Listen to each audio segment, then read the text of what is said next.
Baada ya wiki ya michuano ya kimataifa ya CAF Champions League pamoja na CAF Confederation kutamatika siku ya jana usiku, tunapita kidogo kwa ajili ya kuweza kujua hili na lile, hasa tukikumbuka siku ya jana Simba nao waliangukia pua baada ya kuweza kukubali kichapo cha magoli 2-1 kutoka kwa CS Constantine kutoka pale Algeria. Na Simba kipindi cha kwanza walifanikiwa kuondoka wakiwa viongozi kwa goli la dakika 24 kupitia kwa Mohamed Hussein Zimbwe Junior, lakini baada ya hapo kipindi cha pili tu wakati kinaanza, takriban dakika 4 tu tangu kipindi cha pili kuanza, Simba wanaruhusu goli na kisha tena zinapita dakika chache wanaruhusu goli lingine. Maana dakika 49 waliruhusu goli kwa kujifunga, goli la kujifunga ilipigwa kona na CS Constantine na mpira ukagonga mwamba ukamgonga Abrazaki Hamza na kujikuta unakwama kimiani, na muda mfupi tena mbele Diab aliweza kuweka goli la pili katika namna ambayo watu wengi walishangaa ni kwa nini, ni concentration ilipungua ama ni kitu gani hasa ambacho kiliokumba Simba. Tunajaribu kupita tu katika maeneo kadhaa ambayo Simba pengine tunaweza kusema kwamba walikuwa wadhaifu kwenye concentration, lakini pia umakini ulipungua maeneo hayo. Ni kwamba ukiangalia kwenye namna utengenezaji wa mashambulizi build up, Simba walikuwa na changamoto kidogo, na hii pengine labda ni kutokana na plani ya mwalimu Fadlu Davis kuingia katika mchezo ule akiwa na tahadhari kubwa sana. Ukiangalia namna ambavyo Simba walikuwa wanatengeneza mashambulizi, watu ambao walikuwa tunaweza kusema ni wachezaji ambao walikuwa katika eneo la mbele pekee, tunaweza kusema ni Lionel Christian Ateba, Jean Shalawa pamoja na Kip Dennis. Hao ndio wachezaji ambao wanakariba moja kwa moja offensively minded. Ni wachezaji ambao wanawaza zaidi kushambulia, lakini siku ya jana wameangushwa kwa kiasi kikubwa sana na performance ya Jean Shalawa. Hakuwa katika kiwango bora licha ya kutoa assist ya goli, lakini tunaweza kusema kwamba hakuwa katika fomu yake ya kawaida ya siku zote. Alipoteza mipira mingi na wakati mwingine aliua mashambulizi ya Simba wakati wanafanya transition. Baada ya kupokonya mipira aliua mashambulizi mengi kutokana na kwamba alikuwa akisalia na mpira muda mrefu, na hiki kilimsababisha kupokonywa mipira na hivyo kusababisha tena Simba kwa katika wakati wa kufanya recovery ya mpira.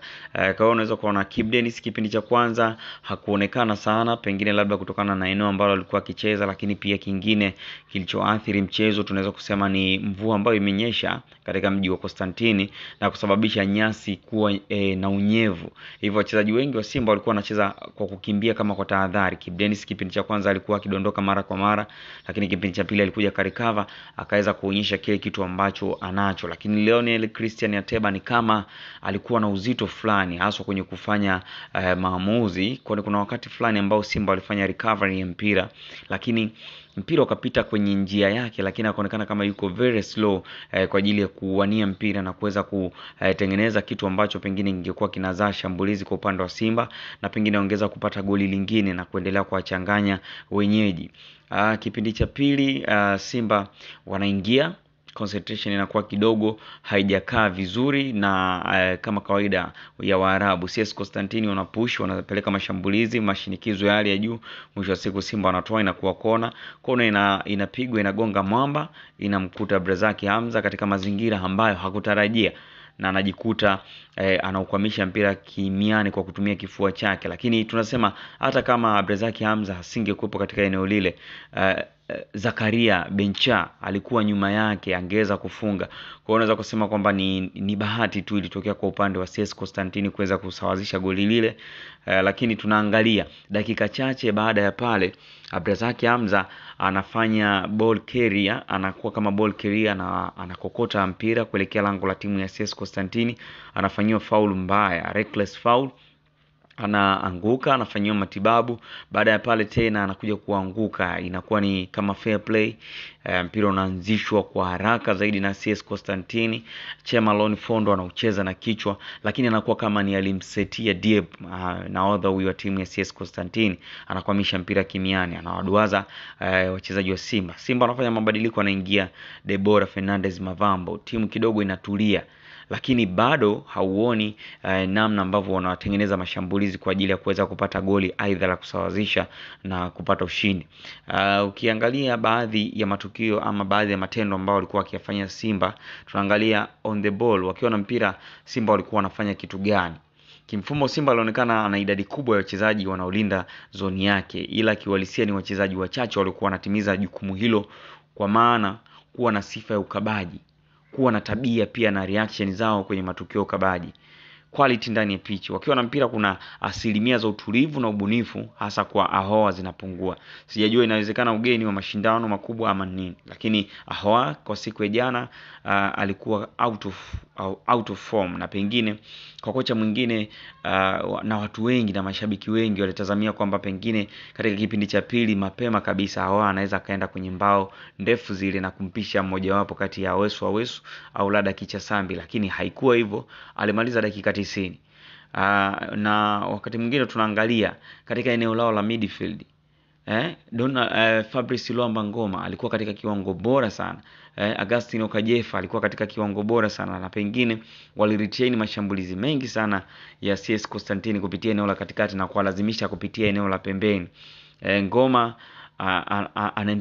anaendelea kuwa katika mwendelezo mzuri, sema maji ya jioni ya mpira wake, lakini uwezo wake unaendelea kuwa imara zaidi siku baada ya siku. Na tunajua tu kuelekea dirisha dogo kumekuwa na tetesi kwamba huenda Ngoma akaondoka Simba, lakini inaelezwa kwamba Simba wameweka mezani kandarasi ya mwaka mmoja kwa Fabrice Luamba Ngoma, lakini Ngoma pamoja na wakala wake Faustino Mkandira wamekuwa wakitaka mkataba wa miaka 2. Kwa hiyo hatujajua, lakini kwa siku ya jana Fabrice Luamba Ngoma alikuwa katika kiwango bora sana, pamoja na Agustino Kajefa ambao walicheza kama pacha katika eneo la katikati, walikuwa katika kiwango bora, lakini kwa usaidizi mzuri zaidi wa Abdrazaki Hamza ambaye yeye wakati timu ikiwa na mpira alikuwa anasogea katikati na kuongeza wigo wa viungo. Kwa hiyo kukawa na viungo watatu na Fabrice Luamba Ngoma akawa anadondokea kiungo cha juu kwa ajili ya kusaidia kupandisha mashambulizi. Lakini Simba inapopoteza mpira ni Abdrazaki Hamza ambaye anarudi katika safu ya ulinzi na kutengeneza utatu. Abdrazaki Hamza, Chemalon Fondo sambamba na Karabwa Shamwa wanakuwa kama walinzi watatu, na eneo la katikati linakuwa na watu watano. Kwa hiyo ilikopo ni 3-5-2-1 katika operation, lakini ilikopo inabadilika kulingana na aina ya matukio ambayo yanajiri uwanjani, kwamba Simba wanapokuwa na mpira wanabadilika, wanarudi kwenye 4-2-3-1, lakini wanapopoteza mpira wanarudi kwenye mfumo ambao walianza nao kwa ajili ya kuimarisha eneo la ulinzi zaidi, 3-5-2-1. Na tunaangalia unamwona Fabrice Luamba Ngoma akionyesha kiwango bora sana, lakini jiulize nyuma miaka 6 Mkongomani huyu alikuwa katika moto kiasi gani? Profile yake ni kubwa sana, amecheza vilabu vikubwa barani Afrika. Tunajua alitokea AC Club Vita ya pale Congo chini ya Florai Benge, akatoka hapo akaenda kujiunga na timu ya Raja Casablanca Morocco, lakini baada ya pale akarudi Al Hilali ya Omdurman ya pale Sudani, na sasa yuko Simba. Sasa jiulize katika misimu yake bora alikuwa katika kiwango bora kiasi gani. Lakini ukiangalia quality ya wachezaji wa Simba wanakuonyesha kwamba wana kitu ambacho wanakitaka, isipokuwa tu ni ufanisi wa matendo katika eneo la mwisho. Tunasema final third, wachezaji walikuwa kama wana kigugumizi cha miguu. Tunakumbuka jana Lionel Christian Ateba alikuwa na ulinzi wa hali ya juu, na hii pengine inatoa nafasi kwa mtu kama Jean Shalewa pamoja na Kibu Denis kuweza kutanua wigo wa uwanja na kuweza kufanya mashambulizi, kutumia nafasi ile.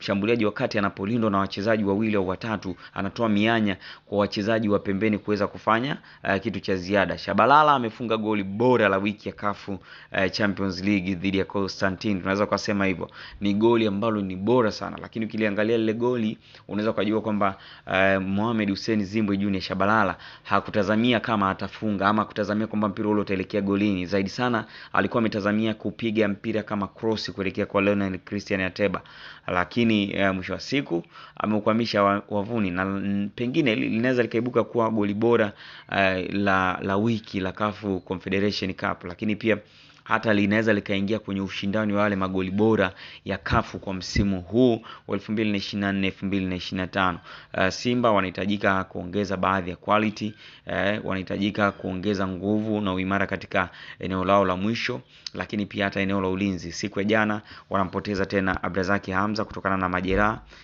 lakini hatujajua, pengine labda ni slight injury, lakini ni mchezaji ambaye ni wa muhimu sana kwenye kikosi, isipokuwa amekuwa ni spana mkononi.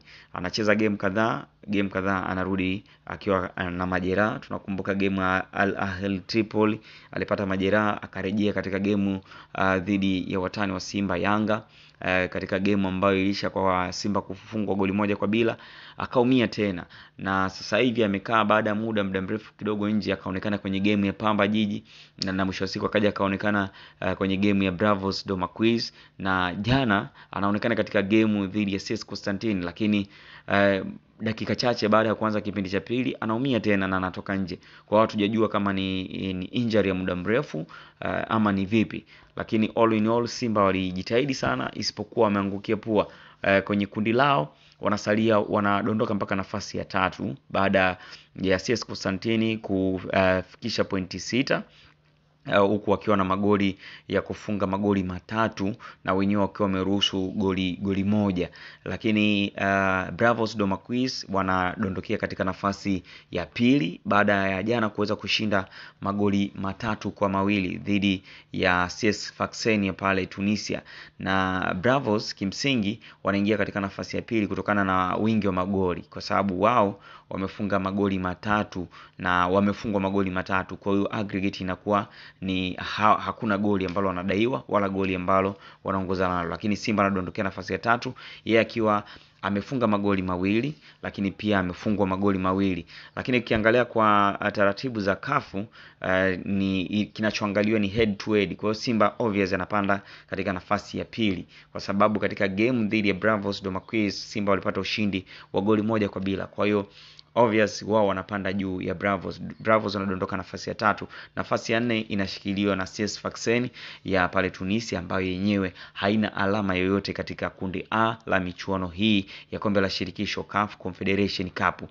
Simba wana la kujiuliza katika game ijayo dhidi ya CS Sfaxien ya pale Tunisia, na hii game itapigwa katika uwanja wa Benjamin Mkapa, Dar es Salaam. Simba watakuwa nyumbani. Ni kipi hasa ambacho watakifanya? Na itakuwa ni Jumapili ijayo. Ni wakati ambao Fadlu Davis pamoja na benchi lake la ufundi na wachezaji wanapaswa kurejea katika kiwanja cha mazoezi kujua hasa ni wapi walikosea na ni kipi wakirekebishe kuelekea katika game ya 3 ya kundi A ya michuano ya CAF Confederation Cup. Usisahau kusubscribe katika YouTube channel yetu Rinyo Update TV kwa ajili ya habari nyingine nyingi za kimichezo. Hapa ndo kwake. Karibu katika Rinyo Updates kwa taarifa mbalimbali za kimichezo. Hapa utapata uchambuzi, matokeo na matokeo mbalimbali ya kimichezo, burudani, lakini pia habari mbalimbali za kisiasa, kijamii, kidiplomasia na nyinginezo nyingi zaidi. Usisahau kusubscribe katika YouTube channel yetu Rinyo Update TV kwa taarifa hizi kem. Hapa ndo kwake.